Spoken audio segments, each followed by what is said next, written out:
Hola, ¿qué tal? Soy Alejandro Ramírez, esto es Noticia Mundo.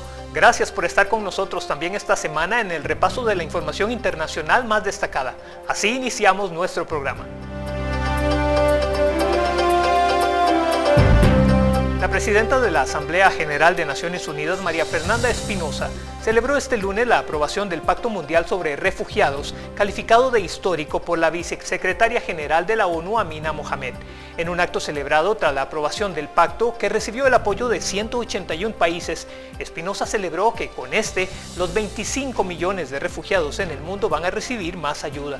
La funcionaria resaltó la importancia de este documento, que aunque no tiene carácter vinculante, respalda a los países de bajos y medios ingresos que acogen al 80% de los refugiados.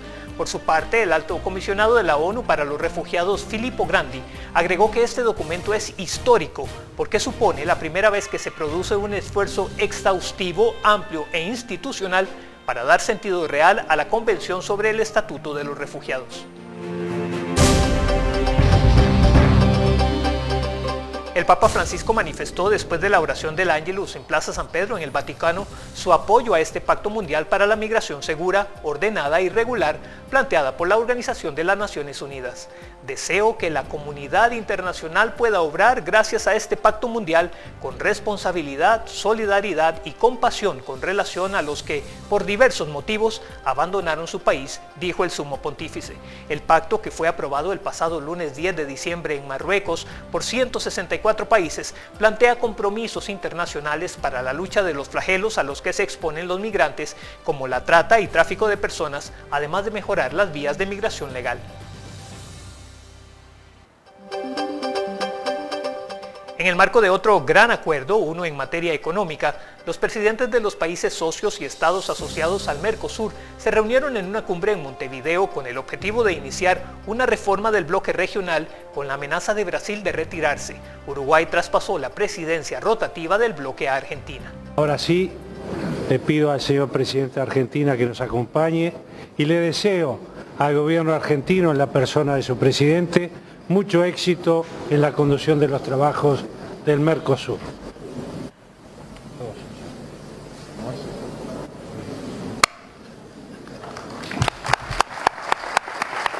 Muchas gracias, querido Tabaré, querido presidente de Uruguay. Muchas gracias, queridos colegas, por confiarnos nuevamente esta responsabilidad y decirles lo que les dije en mi intervención. Estamos frente a un mundo que nos enfrenta a permanentes cambios, disrupciones tecnológicas que hacen que tengamos que estar abiertos más que nunca a interpretar qué es lo que está sucediendo y generar procesos de transición equitativos, sustentables en nuestra población. Siempre apuntando a lo mismo, terminar de resolver los problemas de pobreza que tenemos en la región. La amenaza del futuro presidente de Brasil, Jair Bolsonaro, de retirarse del grupo si no produce mejoras para su país luego de que asuma el 1 de enero próximo es el contexto en el que el presidente de Uruguay, Tabaré Vázquez, inauguró la reunión. Los socios del Mercosur, Mauricio Macri por Argentina, Michel Temer de Brasil y Mario Abdo Benítez de Paraguay, así como Evo Morales, mandatario de Bolivia, que es un estado asociado al bloque, coincidieron en que el Mercosur debe perseguir el perfeccionamiento del comercio intrazona. La amenaza brasileña abre una oportunidad para discutir un mejoramiento y un perfeccionamiento del bloque que funciona como unión aduanera, pero que ha perdido dinámica en sus decisiones de comercio y no logra cerrar desde hace ya 20 años un tratado de libre comercio con la Unión Europea.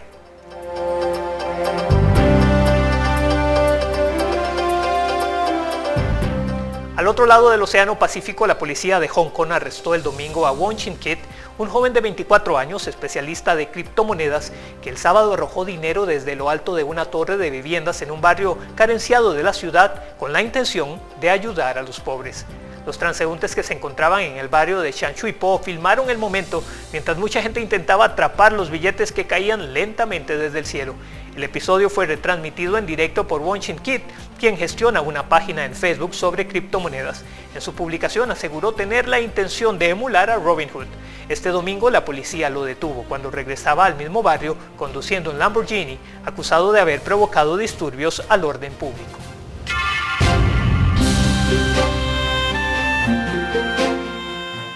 Pero no solo en Hong Kong llovió dinero. Una autopista de New Jersey en Estados Unidos fue escenario de una insólita situación que terminó en caos. Una falla en un camión blindado generó que cientos de billetes salieran volando y la desesperación de varias personas por tomarlos generó al menos 2 accidentes.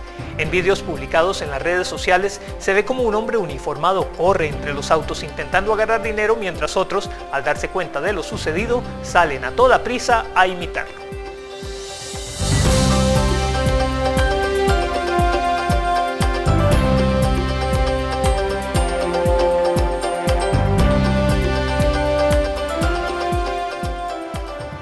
Con el reporte de este dinero literalmente caído del cielo, hacemos una muy breve pausa, volvemos pronto, no se vayan.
Como cada semana hay noticias relevantes respecto a Venezuela. Su canciller respondió a la desinvitación del presidente Maduro al cambio de gobierno en Brasil, mientras que el mandatario, muy envalentonado tras la demostración de apoyo militar ruso, desafió y criticó a su par colombiano Iván Duque. Veamos.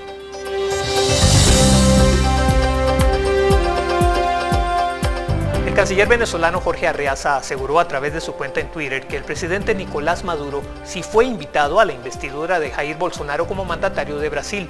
Esta aclaratoria fue hecha luego de que circularan versiones de que el jefe de Estado venezolano no había recibido la invitación para este acto protocolario. Arreaza además señaló que Maduro nunca consideró asistir a la investidura. Tras la difusión de la información, fuentes del Ministerio de Exteriores de Brasil, que aún depende del gobierno en funciones de Michel Temer, confirmaron que en un principio los presidentes de Cuba y de Venezuela, Miguel Díaz-Canel y Nicolás Maduro, fueron invitados, pero que después Bolsonaro rectificó y obligó a dar marcha atrás.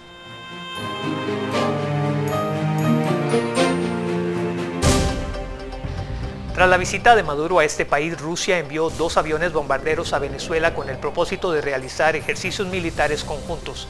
Tal vez al calor de esta demostración de apoyo, a los pocos días, el presidente de Venezuela acusó a su homólogo colombiano Iván Duque de dirigir planes militares contra la llamada Revolución Bolivariana y pidió a la Fuerza Armada de su país prepararse para defender y atacar.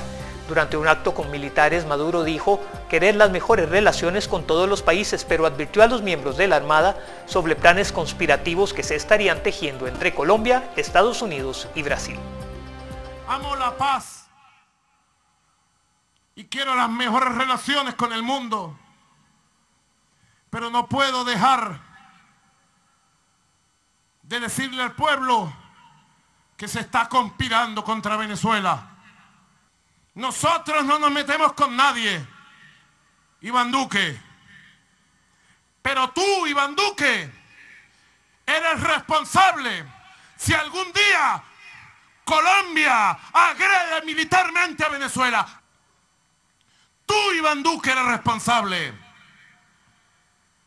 por tu ambición, por tu egoísmo, por tus odios contra Venezuela, por tu inmadurez, Iván Duque. No estás preparado para ser jefe de Estado, no estás preparado para ser presidente de Colombia. Y él, personalmente, dirige la preparación de acciones contra Venezuela. Así lo denuncio al mundo.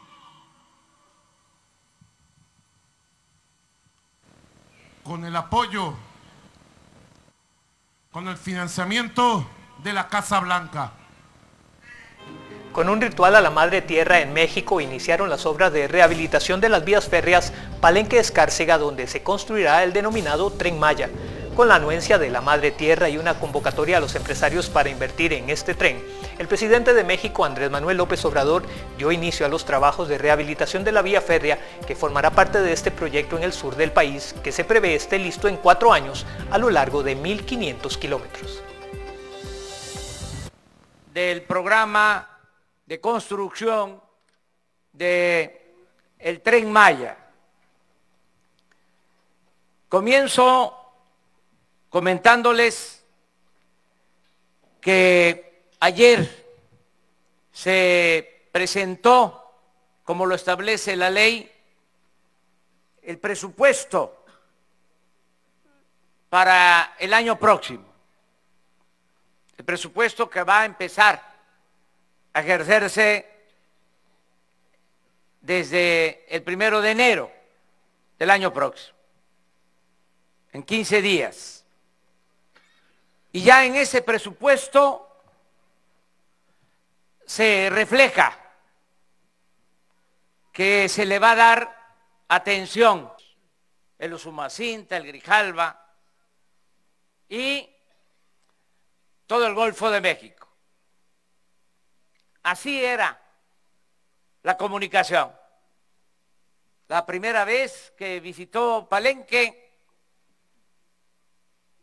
ese gran intelectual, Justo Sierra, secretario de Educación Pública durante el gobierno de Porfirio Díaz, lo hizo por barco. Había el tren nada más de la Ciudad de México a Veracruz, y de Veracruz a frontera por barco, y de frontera también por barco. En redes sociales circularon versiones y críticas de que al parecer se sacrificó un ave en esta ceremonia. Alguien muy asertivamente dijo que era mejor sacrificar un pollo que 43 estudiantes. Las autoridades colombianas rescataron el lunes a Melissa Martínez García, una sobrina nieta del fallecido Nobel de Literatura Gabriel García Márquez, que fue secuestrada el pasado 23 de agosto en una zona rural de la caribeña Santa Marta cuando salía de una finca bananera. El presidente Iván Duque informó sobre la liberación y congratuló a los cuerpos policiales por su labor.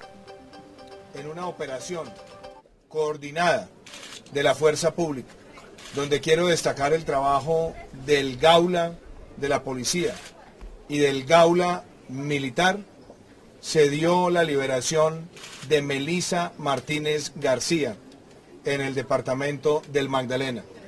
Ella fue secuestrada el 23 de agosto y se dio una operación impecable, la inteligencia estratégica, durante varios meses para preservar su vida y poder llegar a los jefes de esa organización. Por eso, en la mañana de hoy se dio esta liberación, luego de un impecable operativo el día de ayer donde se dio con los cabecillas de esa banda de secuestradores. Esto demuestra que frente a la capacidad operacional e inteligencia de nuestra fuerza pública, no hay enemigo capaz de debilitarla. Tras la pausa volveremos con la información del repliegue de las tropas estadounidenses en Siria y las noticias de la semana respecto a investigaciones y asuntos legales del presidente estadounidense Donald Trump.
El mandatario estadounidense dio por ganada la lucha contra el grupo Estado Islámico. Una buena noticia la misma semana en la que de nuevo Trump vuelve a estar envuelto en líos legales. Continuamos con Es Noticia Mundo. El presidente Donald Trump da por ganada la lucha contra el grupo terrorista Estado Islámico y la Casa Blanca anunció el comienzo de la retirada total de los 2.000 militares estadounidenses que hay en Siria. 7 años de guerra llegan a un punto crucial, la retirada de las tropas estadounidenses en Siria. Hemos derrotado a Estado Islámico en Siria, mi único motivo para estar ahí durante la presidencia de Trump, decía el presidente este miércoles. La portavoz de la Casa Blanca fue más allá. Estas victorias contra Estado Islámico en Siria no significan el final de la coalición internacional o de su lucha. Hemos comenzado a enviar a las tropas estadounidenses a casa mientras pasamos a la siguiente fase. Estados Unidos y sus aliados estamos listos para reanudar a todos los niveles la defensa de los intereses estadounidenses cuando sea necesario. Y seguiremos cooperando para negar territorios, financiación y apoyo a los terroristas islamistas radicales y cualquier tipo de infiltración en nuestras fronteras. Pero ¿está Estado Islámico realmente derrotado? Nissan Ahmadu lleva años investigando los movimientos del grupo terrorista en Siria. Estado Islámico está derrotado en su mayor parte. Sin embargo, el grupo terrorista aún mantiene algunos territorios, pequeñas áreas en el este de Siria, al este del Éufrates y un bolsón en el centro-oeste de Siria, en Homs, en el desierto. El movimiento del presidente estadounidense fue confirmado por el Pentágono ante los reportes de medios que afirman que difieren de la decisión de Donald Trump. El representante de Estados Unidos para Siria, James Jeffrey, establecía este lunes los objetivos de su país en la nación en guerra. Primero, la derrota duradera de Estado Islámico. Vamos por el buen camino para que ocurra. El problema es que Estado Islámico volverá si las condiciones subyacentes son receptivas a ese tipo de movimiento ideológico. Nissan Ahmadu asegura que en Siria se dan las condiciones para que esto ocurra. Existe la preocupación de células inactivas en la región. Hay ciudades que fueron totalmente destruidas durante la guerra, un gran número de refugiados desplazados. Todo esto crea un ambiente para que un pensamiento extremista vuelva y crezca en estas zonas. Con la salida de Estados Unidos, en Siria permanecen tropas rusas, turcas, iraníes e israelíes que luchan por mantener su influencia en la región. Una nueva investigación gira en torno a la figura del presidente de Estados Unidos, pues la Fiscalía Federal de Manhattan estudia si el comité que organizó la toma de posesión del cargo de Donald Trump recibió dinero a cambio de favores políticos. De este momento hace casi 2 años. Era la toma de posesión de la presidencia de Donald Trump. Ahora el comité encargado de organizar esa ceremonia está siendo investigado. La Fiscalía Federal de Manhattan estudia si algunas de las mayores contribuciones económicas destinadas a este evento fueron recibidas a cambio de favores políticos. Esto no tiene nada que ver con el presidente o la primera dama. El presidente estaba centrado en la transición en ese momento y no en la planificación de la toma de posesión. La portavoz de la Casa Blanca descartó así que el presidente estuviera involucrado en una presunta violación de las leyes anticorrupción. En total, el comité recaudó $107 millones para la toma de posesión, pero solo justificó el uso de 61 de ellos, ya que como organización sin ánimo de lucro, solo debía hacer públicos los fondos destinados a las 5 entidades más grandes con las que trabajó. Según el diario The Wall Street Journal, esta investigación surgió a partir de los materiales incautados durante la causa del exabogado personal de Trump, Michael Cohen, condenado a 3 años de cárcel. Los favores políticos, entre los que se menciona obtener acceso al gobierno, concesiones legislativas o influencia sobre funcionarios, podrían suponer una violación de las leyes federales y el supuesto desvío de fondos de una organización sin ánimo de lucro. Bricio Segovia, Voz de América, Washington. El exdirector del FBI, James Comey, acusó al presidente Trump de socavar la ley por tildar de traidor a su exabogado Michael Cohen después de que éste colaborara con la justicia y confesara que compró el silencio de 2 presuntas amantes del mandatario antes de las presidenciales de 2016. A Donald Trump se le acumulan las investigaciones. El presidente parece estar bajo la mirada del fiscal especial que supervisa la causa rusa y también han causado revuelo las acusaciones de su exabogado personal. Michael Cohen, que fue condenado la semana pasada a 3 años de cárcel, dijo haber comprado el silencio de 2 supuestas amantes del mandatario antes de las presidenciales de 2016 y todo por órdenes del presidente.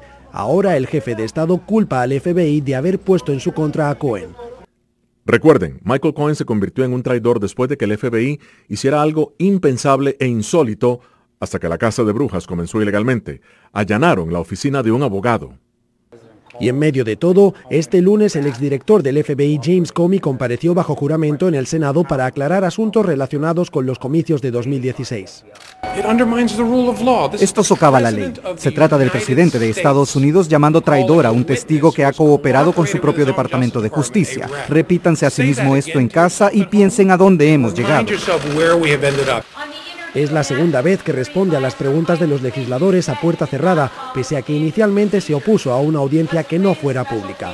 Y esta jornada fue una de las últimas veces que este hombre visitó la Casa Blanca. El secretario del Interior, Ryan Zinke, se reunió con Donald Trump después de conocerse el fin de semana que abandonará el cargo a final de año, y lo hará en medio de varias investigaciones por presunto abuso de poder, tráfico de influencias en un contrato de bienes raíces y uso de fondos públicos para viajes personales como un vuelo privado de $12.000 y unas vacaciones familiares en Grecia y Turquía por valor de $25.000. La salida de Zinke coincidirá con la del jefe de gabinete John Kelly, después de que varios miembros de la administración rechazaran la oferta para liderar el equipo del presidente. Finalmente, el director de la Oficina de Administración y Presupuesto, Mick Mulvaney, asumirá el cargo interinamente.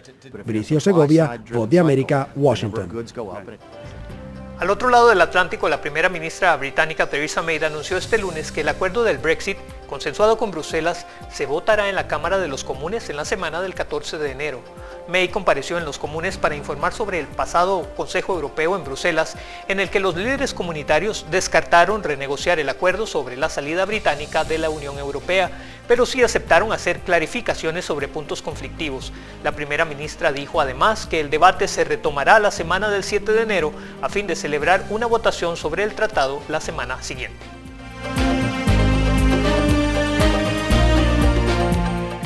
La organización Reporteros Sin Fronteras presentó su balance anual sobre agresiones contra los periodistas en el mundo entero, y las cifras reflejan, según el informe, una violencia inédita contra los periodistas. Según este informe, el caso en Latinoamérica es desalentador. De Banpro totalmente destruida. Asesinato, encarcelamiento, secuestro o desaparición forzada. Estas son las amenazas más inminentes que enfrentan hoy en día quienes informan a la opinión pública. El odio a los periodistas que está proferido por líderes políticos, religiosos, hombres de negocios, etc., tiene consecuencias directas y dramáticas, ¿no? Y se traduce en un aumento preocupante de las violaciones a los derechos de los periodistas. Tan es así que en el año que termina, 80 periodistas fueron asesinados cumpliendo su labor de informar sobre hechos que, al parecer, llevan a los implicados a buscar reprimir a través de la violencia la divulgación de sus acciones. Los autores materiales generalmente son identificados, pero los mandantes, los autores intelectuales, siguen impunes, pero generalmente son personas que tienen poder económico, político. En las Américas, los casos de Estados Unidos, Venezuela, México, Cuba y Nicaragua son preocupantes, dice el informe. Pero es este último uno de los que más inquieta a Reporteros Sin Fronteras por las abiertas acciones a manos de agentes del gobierno. Una cacería a voces disidentes, intentan callar a todo tipo de trabajador de la información que va divulgando noticias sobre lo que pasa de verdad en el país. La importancia del pluralismo y de la independencia de los periodistas es fundamental porque, sin ellos, no existe la verdadera democracia, señala el informe. Al menos en el caso de los países americanos, los gobiernos niegan las acusaciones. Gilberto Cabrera, Voz de América. Con este lamentable reporte concluimos nuestro resumen con las principales noticias internacionales. Soy Alejandro Ramírez, aprovecho para desearles que la pasen muy bien durante las festividades de la época. Nos vemos, hasta la próxima.